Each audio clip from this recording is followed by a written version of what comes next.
Hello दोस्तों, कैसे हैं आप? उम्मीद है आप बहुत अच्छे होंगे। और मैं हूँ श्वेता गौतम और स्वागत है आपका हमारे यूट्यूब चैनल जस्ट स्टडी में। तो आज हम स्टार्ट करेंगे द लिविंग वर्ल्ड, जो कि 11th क्लास एनसीईआरटी का बायोलॉजी में पहला चैप्टर है।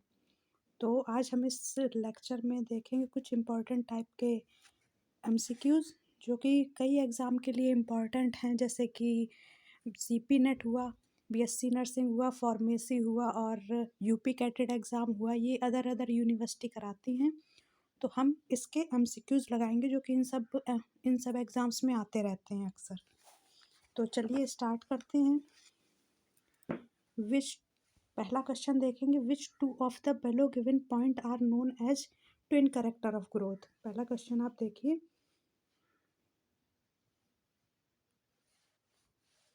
ये रहा पहला क्वेश्चन। इसमें पूछ रहा है कि दो ऐसी कैरेक्टरिस्टिक बताइए जो कि ग्रोथ के लिए इम्पॉर्टेंट हो। तो अगर आप एनसीईआरटी में जाके देखेंगे, पहले चैप्टर में लिविंग वर्ल्ड के फर्स्ट चैप्टर में देखेंगे, तो आपको मेंशन किया गया है वहाँ पे कि इंक्रीज इन मास और increase in number of individual, जो कि ये ग्रोथ के कैरेक्टरिस्टिक हैं। तो देख लीजिए कि ये ऑप्शन में कहाँ दिया गया है, पहला और दूसरा, जो कि फर्स्ट ऑप्शन में अवेलेबल है। तो फर्स्ट ऑप्शन सही हो जाएगा। तो ऐसे ही हम दूसरे क्वेश्चन पे चलते हैं, जिसमें कि क्वेश्चन पूछ रहा है in plant growth occur, space दिया हुआ है, ये स्पेस है, एक सेकंड, ये स्पेस दिया हुआ है।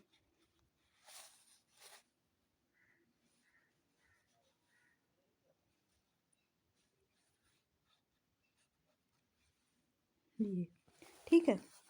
तो इसमें पूछ रहा है प्लांट की ग्रोथ किन किन तरीके से होती है। प्लांट में ग्रोथ मतलब कब तक होती है और एनिमल में कब तक होती है, पूछा गया। देखिए क्वेश्चन कह रहा है in plant growth occur where in animal in occur. Animal में कब तक होती है और प्लांट में कब तक होती है। तो ऑप्शन दिए गए हैं, ऑप्शन दिए गए only up to a certain age, मतलब एक प्लांट में हमेशा एक एज तक ही होती है, या फिर हम कंटिन्यूअस होती है, हमेशा होती रहती है ग्रोथ। और सेकंड ऑप्शन दिया है कंटिन्यूअस होती है ये प्लांट में, और एनिमल में एक सर्टेन एज तक होती है। तो ये ऑप्शन सही है। ठीक है, तो इस पे हम टिक लगा देंगे। और थर्ड भी पढ़ लेते हैं, कंटिन्यूअस होती है प्लांट में, और एनिमल में भी कंटिन्यूअस लिखा है, तो एनिमल में कंटिन्यूअस होती नहीं है। और इस पे लिखा है कि ओनली सर्टेन एज, यानी कि प्लांट में एक एक एज तक होती है। तो नहीं, क्योंकि जब प्लांट बहुत ओल्ड हो जाता है फिर भी उसमें पत्तियां जो होती हैं झड़ती रहती हैं और फिर दोबारा निकलती रहती हैं। तो एक ये सर्टेन एज तक तो नहीं है, यही पहले वाले में दिया था, जो कि ये भी गलत था। सी भी गलत है और डी भी गलत है। सही ऑप्शन है कंटिन्यूअस प्लांट में होती है और एक लिमिट तक, एक एज तक एनिमल में होती है, जो कि बी ऑप्शन सही हो जाएगा। तो चलते हैं अपने तीसरे क्वेश्चन की तरफ, जिसमें कि दिया हुआ है match column I I with column second and select the correct option from code given below. यानी कि नीचे दिए हुए ऑप्शन में पहला ऑप्शन को सेकंड वाले से मैच कराएं। तो देखते हैं, अगर आप एनसीईआरटी पढ़ेंगे तो उस पर दिया हुआ है फर्स्ट चैप्टर में कि प्लेनेरिया को ट्रू रिजेनरेशन से करवाया गया है मैच, और फंजाई जो कि होती है एसेक्सुअल स्पोर होती है, और फंजाई का एसेक्सुअल स्पोर होता है, और फंजाई फ्रेगमेंटेशन भी करती है, मतलब अलग अलग पार्ट में टूट जाती है। और ईस्ट का देखते हैं, ईस्ट बडिंग करता है। और अमीबा का देखते हैं, जो कि बाइनरी फिजन करता है। ठीक है, तो अब हम ये देख लेंगे। यहाँ पे पहले अगर आपको देखना और टाइम बचाना हो अपना, तो पहले क्या करना, प्लेनेरिया इसके सामने लिख देना कि ये ऑप्शन ए है।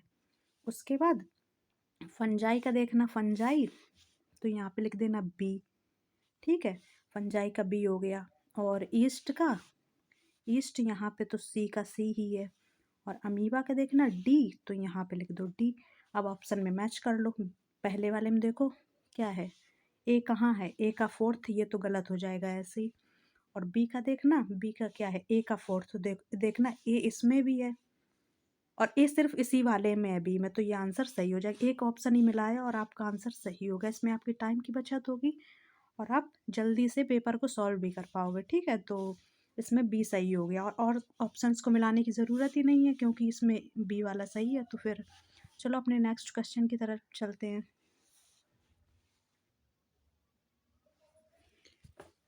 जैसे कि इस क्वेश्चन में दिखाया गया है, फोर्थ क्वेश्चन दिखाया गया है इस पे, the statement nothing forever, इसको डिलीट कर देते हैं।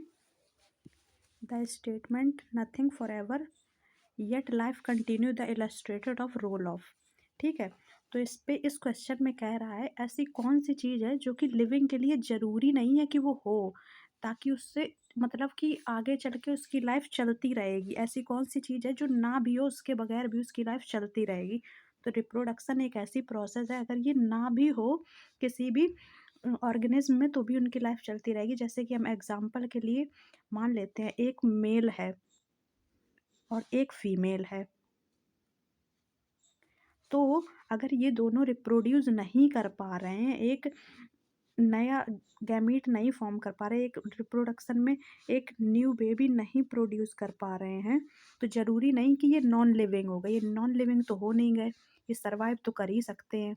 तो ऐसा ज़रूरी नहीं, रिप्रोडक्शन एक ऐसी प्रोसेस नहीं है कि उसके बगैर लिविंग को लिविंग कहा ना जाए। ऐसा ज़रूरी नहीं है कि उनको लिविंग ना कहा जाए। ठीक है, वो लिविंग ही रहेंगे लेकिन वो रिप्रोडक्शन में रिप्रोडक्शन नहीं कर पा रहे हैं, तो इसका वजह से ये नहीं होगा कि ये लिविंग नहीं है, तो इसलिए रिप्रोडक्शन सही हो जाएगा। ठीक है, तो इसमें रिप्रोडक्शन सही हो जाएगा। और फिफ्थ फिफ्थ क्वेश्चन देखते हैं क्या कह रहा है। फिफ्थ क्वेश्चन देखते हैं, which of the following group consist of organism which multiply for fragmentation.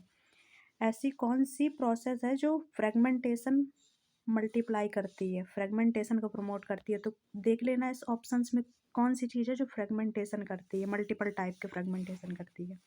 तो पहला क्वेश्चन देखते हैं, अर्थवर्म। अर्थवर्म फ्रेगमेंटेशन करता नहीं है। अमीबा अमीबा डिवीज़न करता है, फंजाई करती है, तो अर्थवर्म करता नहीं है, तो पहला ऑप्शन तो ऐसे ही गलत हो गया। इसमें भी अर्थवर्म है, ये भी गलत हो गया। और इस पे देखते हैं, फंजाई करती है, फिलामेंटस एल्गी करती है फ्रेगमेंटेशन, प्रोटोनिमा ऑफ मॉसेस ये भी करती है, और यहाँ पे हाइड्रा बैक्टीरिया करता नहीं है, तो ये ऐसे गलत हो जाएगा। तो थर्ड ऑप्शन सही हो जाएगा।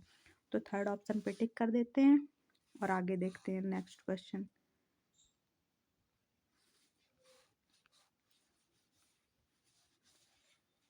विच which of the following organism does not reproduce. इसमें क्वेश्चन में कह रहा है नीचे दिए गए ऑप्शंस में ऐसा कौन सा ऑर्गेनिज्म है जो कि रिप्रोड्यूस नहीं कर सकता है। तो पहले ऑप्शन में दिखा दिया है म्यूल, मतलब non fertile male and female वो हो जाएंगे। और म्यूल म्यूल अगर देखा जाता है तो वो, अच्छा ये मैंने थर्ड पढ़ दिया, इनफर्टाइल ह्यूमन और फीमेल ये होते हैं, मतलब कि जैसे कि कोई मेल है और फीमेल है, ये दोनों फर्टाइल नहीं कर पा रहे हैं। ठीक है, तो ये ऐसा तो है नहीं कि मतलब कि ये लिविंग नहीं है, तो ठीक है ये लिविंग तो है लेकिन फर्टाइल नहीं कर पा रहे हैं, तो एक तो ये हो जाएगा। ठीक है, और म्यूल खच्चर जो कि फर्टाइल नहीं कर पाता है, तो लिविंग तो ये भी है वैसे, और वर्कर भी फर्टाइल नहीं कर पाती, रिप्रोडक्शन नहीं कर पाती है। तो ये इसमें क्वेश्चन पूछ रहा है कौन सी ऐसी स्पीसीज है या ऑर्गेनिज्म है जो रिप्रोडक्शन नहीं कर पाती है। तो म्यूल भी नहीं कर पाता है, और इनफर्टाइल ह्यूमन फीमेल पहले ही दे दिया है इनफर्टाइल, तो ये भी रिप्रोडक्शन नहीं कर पाते, और वर्कर भी नहीं कर पाती है, इसलिए ऑल ऑफ द अबव ये सही हो जाएगा, ऑल ऑफ दीज। ठीक है, तो ये सभी नहीं कर पाते हैं, तो ऐसे ये सही हो जाएगा फोर्थ वाला ऑप्शन। ठीक, तो चलते हैं अपने नेक्स्ट क्वेश्चन की तरफ। एट्थ क्वेश्चन को देखते हैं, एट्थ वाला क्वेश्चन। ठीक है, इस क्वेश्चन में क्या दिया है,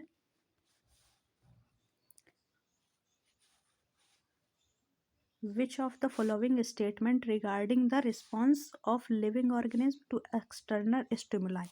अच्छा, एक्सटर्नल स्टिमुलाई जो टर्म आया है इसका मतलब ये होता है कि कोई भी लिविंग ऑर्गेनिज्म है तो वो किस बाहरी चीज़ों को सेंस कर लेता है। लाइक अगर वो आग से जल जाएगा तो तुरंत उसका हाथ पीछे हट जाएगा। अगर जैसे किसी गर्म चीज़ या ठंडी चीज़ को वो टच करेगा तो सेंस कर पाएगा कि ये क्या है। तो जो कि लिविंग ऑर्गेनिज्म में ज़्यादा देखने मिलता है। तो अब इस ये पूछ रहा है कि ऐसा मतलब एक्सटर्नल स्टिमुलाई किस किस में देखने मिलता है। नीचे ऑप्शंस दिए गए हैं, इसमें देखना है आपको, इसमें किस में, पहले में, दूसरे में, तीसरे में, चौथे में, किस में देखने में। तो ऑप्शंस पढ़ते हैं। क्या है? The external environment stimuli can be physical, chemical और बायोलॉजिकल। मतलब कि किसी लिविंग में फिजिकल, केमिकल और बायोलॉजिकल प्रोसेस होती है। ये तो बिल्कुल सही है, ऑप्शन है। All organism from the prokaryotic is most complex eukaryotic can sense the response of external stimuli. इस पे दिया गया है सभी ऑर्गेनिज्म में प्रोकैरियोटिक से ज़्यादा कॉम्प्लेक्स होता है यूकैरियोटिक। प्रोकैरियोटिक से ज़्यादा मतलब कॉम्प्लेक्स, कठिन होता है यूकैरियोटिक, जो कि सेंस कर पाता है ज़्यादातर एक्सटर्न इन्वायरमेंटल स्टिमुलाई को। बाहरी चीज़ों को बहुत अच्छे से सेंस कर पाता है यूकैरियोटिक। ठीक है, तो ये भी बिल्कुल सही ऑप्शन, जो कि आपको अगर एनसीईआरटी आप पढ़ोगे 11th क्लास की NCERT the living world chapter, तो आपको मिल जाएगा। ये बहुत अच्छे से दिया हुआ है, लेकिन अगर नहीं भी पढ़ोगे तो मैं आपको इसमें कवर करा दूंगी। अगर वो नहीं भी आप एनसीईआरटी पढ़ रहे हो, एमसीक्यूज लगा रहे हो, तो इसमें सब कुछ कवर करा दिया जाएगा एमसीक्यूज के थ्रू, जो कि आपको सभी एग्जाम्स में हेल्प करेगा। तो तीसरा ऑप्शन पढ़ते हैं कि लिविंग में और क्या क्या होता है। लिविंग में consciousness and response to external stimuli, मतलब बाहरी रिस्पॉन्स को लिविंग समझ जाता है, और कॉन्सियसनेस तो होती है, हर चीज़ जानने की इच्छा होती है, कॉन्सियसनेस होती है। इस defining property of living organism, ये भी ऑप्शन सही है। तो पहला, दूसरा, तीसरा सही है, तो ऑल ऑफ दीज लगा देंगे। ठीक है, तो अब हम देखते हैं अपने नेक्स्ट क्वेश्चन को, जो कि 9th क्वेश्चन है। इस पे क्या कह रहा है, इसको पढ़ते हैं, चलो। Read the following statement and select the correct one. इन सभी स्टेटमेंट को पढ़ो और इसमें से करेक्ट जो हो, एक मतलब एक ऑप्शन करेक्ट चुनो, जो कि जिसमें कि ए ऑप्शन दे दिया गया है, बी दे दिया गया, सी दे दिया गया, डी दे दिया गया। तो चलो पहले पढ़ते हैं ऑप्शंस क्या दिए, उसमें से जो सही होगा फिर टिक लगाएंगे। ठीक है, तो पहले वाले ऑप्शन को पढ़ते हैं। Increase in mass and increase in number of individual are twin character of growth. Living world chapter के फर्स्ट चैप्टर में जब पढ़ोगे तो ये बात दी गई है कि ग्रोथ की कैरेक्टरिस्टिक, अगर दो कैरेक्टरिस्टिक बताएंगे तो उसमें आएगा इंक्रीज इन मास। जब ग्रोथ होती है तो मास इंक्रीज हो जाता है, मास इंक्रीज होता है, और किसी भी ऑर्गेनिज्म का नंबर इंक्रीज हो जाता है। ठीक है, इंक्रीज इन नंबर। ठीक, तो मास इंक्रीज होता है, नंबर इंक्रीज होता है, तो ये ऑप्शन तो सही है। और दूसरा ऑप्शन देखते हैं। Metabolic reaction can be demonstrated outside the body of isolate cell free system, ये भी बिल्कुल सही है। मेटाबॉलिक रिएक्शन होती है एक लिविंग में, तो ये वाला भी सही है। और सेल के बाहर होती है, अंदर होती है, ये ऑप्शन में दिया गया, तो ये वाला ऑप्शन भी सही है। अब तीसरा ऑप्शन देखेंगे। Response to stimuli is defining property of living organism. मतलब किसी भी टच को, अगर आप किसी चीज़ को टच करोगे, या कोई चीज़, कोई गर्म चीज़ आपके आपके हाथ में या कहीं भी टच हो जाती है आपकी स्किन में, तो आप तुरंत जान जाओगे, जो कि एक लिविंग ऑर्गेनिज्म की पहचान होती है। यानी कि उसकी एक प्रॉपर्टी होती है, डिफाइनिंग प्रॉपर्टी होती है, जो उसको डिफाइन करती है। तो ये भी लिविंग का एक कैरेक्टरिस्टिक हो जाएगा। तो पहले, दूसरे, तीसरा, तीनों करेक्ट हैं। तो देख लेते हैं कि ये कौन से ऑप्शन में दिए। ऑप्शन डी में पहला, दूसरा, तीसरा सही दिया गया है, तो ऑप्शन डी सही हो जाएगा। तो फिर आगे चलते हैं, आगे क्वेश्चन देखते हैं, क्वेश्चन नंबर 10। तो देखते हैं क्या दिया है इसमें। A living organism is unexpectionally differentiated from the non living structure of basis of. तो इसमें दिया गया है एक लिविंग ऑर्गेनिज्म, एक सेकेंड। क्वेश्चन कह रहा है कि लिविंग में ऐसी कौन सी कैरेक्टरिस्टिक है जो उसको डिफ्रेंशिएट करती है नॉन लिविंग से। तो इस पे हम देख लेंगे। क्वेश्चन ये कह रहा है लिविंग ऑर्गेनिज्म में कौन सी ऐसी कैरेक्टरिस्टिक है जो कि डिफरेंट करती है नॉन लिविंग को लिविंग से, ठीक है। तो देखते हैं, रिप्रोडक्शन तो हो सकता है और ग्रोथ मूवमेंट भी हो सकती है और इंटरेक्शन विद एनवायरनमेंट, यानी कि एनवायरनमेंट से इंटरेक्शन भी करते हैं ये लोग। और लेकिन लिविंग ऑर्गेनिज्म में एक स्पेशल कैरेक्टरिस्टिक पाई जाती है जो कि होती है रिस्पॉन्सिवनेस। रिस्पॉन्सिवनेस सिर्फ आपको लिविंग में ही देखने मिलेगा, नॉन लिविंग में ये सारी चीज़ें देखने मिल जाएंगी।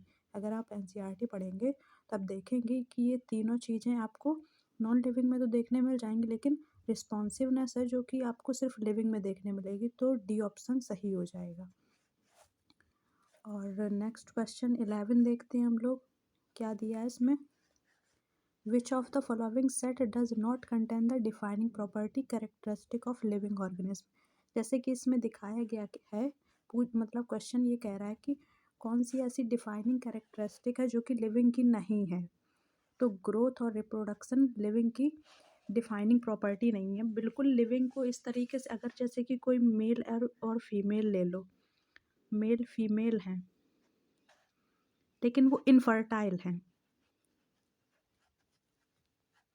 इनफर्टाइल हैं, वो फर्टिलाइजेशन नहीं कर पा रहे हैं, वो मतलब मेल फीमेल फर्टाइल नहीं कर पा रहे हैं, न्यू जनरेशन को नहीं तैयार कर पा रहे, तो वो क्या नॉन लिविंग हो गए, तो वो नॉन लिविंग तो हो नहीं गए, ठीक है। तो ये, लेकिन ये रिप्रोडक्शन जो है, रिप्रोडक्शन को अगर हम देखेंगे, रिप्रोडक्शन एक डिफाइनिंग प्रॉपर्टी नहीं है, ये डिफाइन नहीं करती है लिविंग ऑर्गेनिज्म को, क्योंकि बहुत से ऐसे मेल फीमेल होते हैं जो कि नहीं रिप्रोड्यूस कर पाते, न्यू जनरेशन को नहीं तैयार कर पाते, तो क्या वो नॉन लिविंग होगा, ऐसा नहीं है। तो ग्रोथ और रिप्रोडक्शन इसमें दिया गया है, ग्रोथ और रिप्रोडक्शन ये ऐसी कैरेक्टरिस्टिक नहीं है। क्वेश्चन क्या कह रहा है, ग्रोथ मतलब इसमें ऐसी एक कैरेक्टरिस्टिक बताओ जो कि लिविंग को डिफाइन ना करता हो। तो ग्रोथ और रिप्रोडक्शन एक ऐसी प्रोसेस है जो कि लिविंग को पूरी तरीके से डिफाइन नहीं करते, यानी कि ये डिफाइनिंग प्रॉपर्टी नहीं है, और नहीं पूछा गया था तो ग्रोथ और रिप्रोडक्शन नहीं है। बाकी अगर कोई लिविंग होगा तो उसमें आपको metabolic and cellular level of organisation देखने मिलेगा जो कि एक डिफाइनिंग प्रॉपर्टी है, और responsive to stimuli and consciousness भी देखने मिलेगा, ये भी एक डिफाइनिंग कैरेक्टरिस्टिक है। और ऑल ऑफ दीज दिया है तो पहला वाला ऑप्शन गलत है, इसलिए ऑल ऑफ दीज में टिक कर नहीं सकते। बाकी बी और सी ऑप्शन सही मायने में सही है, जो कि आपको लिविंग ऑर्गेनिज्म में देखने मिलेंगे, लेकिन इसमें पूछा गया है कि कौन सा ऑप्शन मतलब गलत ऑप्शन आपको बताना है जो कि नहीं देखने मिलेगा, तो पहला आंसर सही हो जाएगा। और अगर आपसे पूछे ये नॉट हटा दे, अगर इस क्वेश्चन में नॉट हटा दिया गया, ये देखो नॉट कट कर दिया गया, और आपसे पूछा जा रहा है which of the following set does not contain defining characteristic of living organism, तो आपका बी और सी ऑप्शन सही हो जाएगा, क्योंकि defining property metabolism and cellular level of organisation है, और responsive to stimuli and consciousness is a defining property of living organism. तो ये हो जाएगा अगर नॉट हटा दिया जाए और फिर पूछा जाए क्वेश्चन और ये दो ऑप्शन हो, तो बी और सी अगर नीचे ऑप्शन बना के दिया जाए बी और सी, तो बी और सी करेक्ट हो जाएंगे, जो कि डिफाइनिंग प्रॉपर्टी है एक लिविंग ऑर्गेनिज्म की, ठीक है। तो नेक्स्ट क्वेश्चन को देखते हैं, इम्पॉर्टेंट क्वेश्चन को देखेंगे हम। तो 13 क्वेश्चन देखते हैं जो कि दिया गया है, is the branch of science dealing with the identification nomenclature of classification of organism. कौन सी साइंस की ऐसी कौन सी ब्रांच है जो कि आइडेंटिफिकेशन करती है, नॉमेनक्लेचर करती है और क्लासिफिकेशन करती है ऑर्गेनिज्म का। तो एनसीईआरटी में ये बात मेंशन है, अगर आपने एनसीईआरटी पढ़ी हो तो ये बात आपको पता चल जाएगी, लेकिन अगर नहीं भी पढ़ी है तो मैं यहाँ पे बता दूंगी आपको कि टैक्सोनॉमी एक ऐसी प्रोसेस है जो कि जिसमें कि आइडेंटिफिकेशन को एक्सप्लेन किया गया है, नॉमेनक्लेचर को और क्लासिफिकेशन ऑफ ऑर्गेनिज्म को डिफाइन किया गया है टैक्सोनॉमी में, ठीक है। तो इसका करेक्ट आंसर हो जाएगा टैक्सोनॉमी। मैं कलर दूसरा ले लेती हूँ, रेड ले लेते हैं। तो टैक्सोनॉमी में आइडेंटिफिकेशन, नॉमेनक्लेचर और क्लासिफिकेशन ऑफ ऑर्गेनिज्म को डिफाइन किया गया है, मतलब ये साइंस की एक ब्रांच है जिसको डिफाइन किया गया है, ठीक है। तो चलते हैं अपने नेक्स्ट क्वेश्चन की तरफ, जो 14th क्वेश्चन है। देखते हैं इस पे क्या दिया गया है। First step in taxonomy is, taxonomy का पहला स्टेप क्या है, पहला चरण क्या है, तो पढ़ते हैं इसमें। टैक्सोनॉमी की, जब आप टैक्सोनॉमी के नीचे जो पैराग्राफ दिया गया है एनसीईआरटी में, उसको आप पढ़ेंगे तो आपको मिल जाएगा ये बहुत आसानी से कि आइडेंटिफिकेशन ऑफ ऑर्गेनिज्म, जैसा कि पहले क्वेश्चन में देखा था कि आइडेंटिफिकेशन, ये देखिए आइडेंटिफिकेशन, नॉमेनक्लेचर और क्लासिफिकेशन टैक्सोनॉमी की प्रोसेस में आता है, ठीक है। तो इसमें दे दिया गया है कि नॉमेनक्लेचर भी दिया गया है, लेकिन नॉमेनक्लेचर ऑर्गेनिज्म का, classification of organism, identification of organism और डिस्क्रिप्शन ऑफ ऑर्गेनिज्म, लेकिन पहले फर्स्ट प्रोसेस पूछी गई है। तो फर्स्ट प्रोसेस पहले नंबर पे क्या लिखा हुआ है, यही तो लिखा हुआ है, आइडेंटिफिकेशन ऑफ ऑर्गेनिज्म। तो आइडेंटिफिकेशन ऑफ ऑर्गेनिज्म ऑप्शन सही हो जाएगा। इसके बाद चलते हैं अपने नेक्स्ट क्वेश्चन की तरफ, जो कि 15th नंबर क्वेश्चन है। तो इसमें क्या पूछा गया है, ICBN इज, ICBN का मतलब फुल फॉर्म पूछा गया है इसमें। तो एनसीईआरटी में ये भी बात दी गई, अगर एनसीईआरटी नहीं फॉलो कर रहे हैं, आप क्वेश्चन सिर्फ फॉलो कर रहे हैं, तो भी आपकी एनसीईआरटी क्वेश्चन के थ्रू कवर हो जाएगी सारी। तो ICBN, आई का रियल फुल फॉर्म एनसीईआरटी में दिया गया, international code for botanical nomenclature. तो आप इन ऑप्शंस को बहुत ध्यान से पढ़ना, क्योंकि अगर आपने जैसे मान लिया इंटरनेशनल कोड इतना ही पढ़ लिया और आपने फर्स्ट ऑप्शन टिक कर दिया, तो जो आपका क्वेश्चन गलत हो जाएगा। तो आप क्वेश्चन को बहुत केयरफुली पढ़ें और देखें कि बी वाला international code for botanical nomenclature जो कि सही ऑप्शन है इस क्वेश्चन का, तो बी ऑप्शन सही हो जाएगा। एनसीईआरटी में ये बात मेंशन है। तो चलो नेक्स्ट क्वेश्चन देखते हैं। नेक्स्ट क्वेश्चन में दिया गया है 16 नंबर, देखते हैं 16 नंबर। Founder of binomical nomenclature was, binomical nomenclature का बायनॉमिनल नॉमेनक्लेचर वाज, मतलब ये किसने दिया, किसने फाउंड किया बायनॉमियल नॉमेनक्लेचर। तो ये लीनियस थे, कैरोलस लीनियस, इन्होंने फाइंड किया था, इन्होंने ढूंढा था कि बायनॉमियल नॉमेनक्लेचर मतलब इन्हीं ने वर्ड दिया था और फिर उसके आगे की थ्योरी इन्हीं ने जनरेट की थी, कैरोलस लीनियस ने। तो फर्स्ट ऑप्शन सही हो जाएगा, डायरेक्ट एनसीईआरटी से क्वेश्चन है। सेकंड क्वेश्चन है, Linnaeus system of classification was based on, Linnaeus यानी कि कैरोलस लीनियस का सिस्टम ऑफ क्लासिफिकेशन किस चीज़ पे आधारित है, यानी किस चीज़ पे बेस्ड है। तो ये हो गया morphological, ecological, cytological, embryological. Ecological का तो कोई मतलब ही नहीं है, जो कि इकोलॉजी में हम पढ़ेंगे।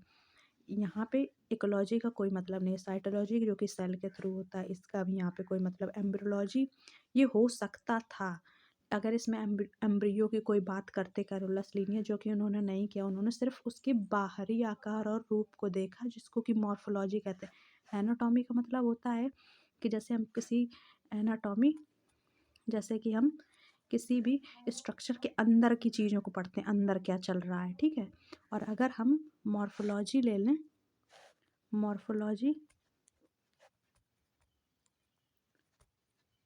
मॉर्फोलॉजी में हम किसी भी स्ट्रक्चर के सिर्फ बाहर की चीज़ों को देखेंगे कि बाहर क्या चल रहा है। तो लीनियस सिस्टम ऑफ क्लासिफिकेशन सिर्फ बाहरी चीज़ों को रिप्रेजेंट करता है, तो फर्स्ट ऑप्शन सही हो जाएगा। और हम नेक्स्ट क्वेश्चन देखते हैं। Most name of biological nomenclature of living organism is taken from the language, यानी कि biological nomenclature of living organism, जब इन्होंने बायोलॉजिकल यानी कि कैरोलस लीनियस ने जो नॉमेनक्लेचर दिया था बायोलॉजिकल नॉमेनक्लेचर, उसमें लिविंग ऑर्गेनिज्म में उसका जब नाम दिया जाता है तो मतलब किस लैंग्वेज का यूज कर सकते हैं, तो उसमें लैटिन लैंग्वेज का यूज़ किया जा सकता है। जब यूनिवर्सल कॉन्सेप्ट दिया था कि अगर कोई नाम देंगे, जैसे कि मैं मान लूँ ह्यूमन का होता है, अरे कोई भी ह्यूमन बीइंग का साइंटिफिक नेम होता है होमो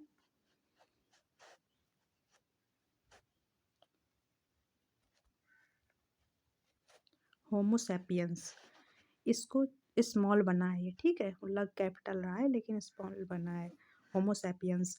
तो इसको लैटिन लैंग्वेज में ये थोड़ा तिरछा लिख दिया जाता है, मतलब थोड़ा टेढ़ा करके लिख दिया जाता है लैटिन लैंग्वेज में। और इसको इसकी खोज भी लैटिन लैंग्वेज में हुई थी। तो होमो सैपियंस जैसे एक ह्यूमन का इंटरनेशनल नेम है, जिसको जिसको कि लैटिन लैंग्वेज में दिया जाता है। तो बी ऑप्शन सही हो जाएगा। ठीक है, तो हम नेक्स्ट क्वेश्चन देखते हैं, जो कि है 90।